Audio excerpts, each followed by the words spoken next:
Every single gym has the same invisible wall dividing two rival tribes of lifters. Jack strolls right past the machines, chest puffed, nose turned up in disdain. Meanwhile, Milo grinds through quiet reps on a leg press, completely ignored by everyone. Free weights get worshipped like religion, while machines get mocked as the beginner zone. But this whole hierarchy isn't backed by real science, it's backed by pure ego. Jax loudly calls free weights functional and dismisses machines as pure isolation junk. The theory claims machines completely skip your important stabilizer muscles during every rep, which somehow means machines can never build any real strength at all. The belief goes even deeper, claiming real lifters only ever touch barbells and dumbbells. Machines get labeled as beginner tools for people who haven't earned the barbell yet. Or worse, tools for bodybuilders who supposedly don't care about building real strength. Ironically, you almost can't get seriously hurt using a machine correctly. Somehow that safety got twisted into meaning machines simply aren't challenging enough to matter. So where did this entire hierarchy actually come from in the very first place? Trace it back to powerlifting, where 3 specific lifts define the entire sport. For those specific athletes, free weights genuinely are the actual competition goal itself. That one narrow truth quietly spread out to fit every single lifter's goal. Now everyone simply assumes free weights are better, for everyone, for every goal. Our host steps into a bright animated lab to finally put this old belief to the test. Researchers carefully matched machine training and free weight training in a real experiment. Same total volume, same intensity, and the same closeness to muscular failure.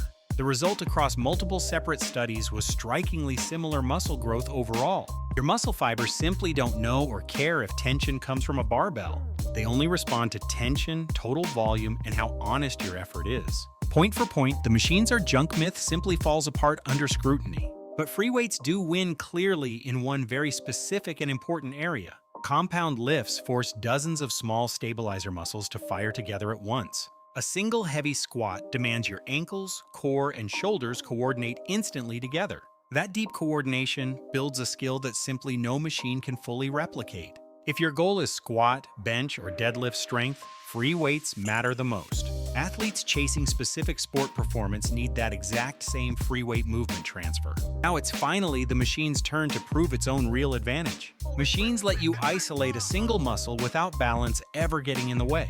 That lets you push safely and confidently, much closer to true muscular failure. No spotter needed, and no fear of a heavy bar crashing down suddenly. Solo lifters can grind every single rep out with total complete confidence. That extra safety margin often means more effective, growth-producing volume overall. Especially true for isolation moves like leg extensions and dedicated leg curls, or a machine chest press whenever you happen to be training completely alone. Now consider the hidden cost that free weight training quietly demands from you. Free weights tax your joints and stabilizer muscles hard on every single rep. More recruitment can mean more growth stimulus, but also more systemic fatigue. Heavy free weight sets also carry a much higher risk with sloppy form. That fatigue price is the hidden cost lurking behind the word functional. Unless your sport demands that exact skill, functional is honestly often just marketing. A strong quad built entirely on a leg press still helps you climb stairs. So which tool actually wins this whole debate? The answer is neither alone. The smartest training programs use both tools, carefully matched to the right job. Start every single session with the big compound free weight lifts first. Squat, deadlift, bench press, row, and overhead press anchor your real strength. These lifts build coordination and total body recruitment that nothing else matches.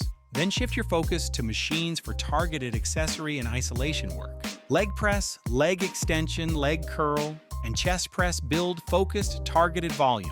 Cable work and lat pulldowns round out a genuinely smart accessory circuit. These accessory moves add real muscle without the heavy fatigue cost of free weights. They're especially smart late in a workout when your form starts slipping badly. Brand new to the gym? Machines are honestly a smart place to actually start. They build real muscle and real confidence before adding technical barbell lifts later. That is never a lesser choice. It's simply the smartest possible first step. Training completely alone without a spotter?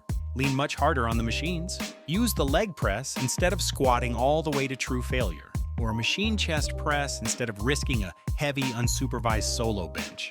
The real question was never which tool wins. It's matching the tool to the goal. let's bring this whole conversation right back to exactly where we started today. Machines truly aren't inferior, and free weights aren't automatically superior either. They're simply different tools, each built for their own specific job and training. For pure muscle growth alone, both training paths genuinely work equally well.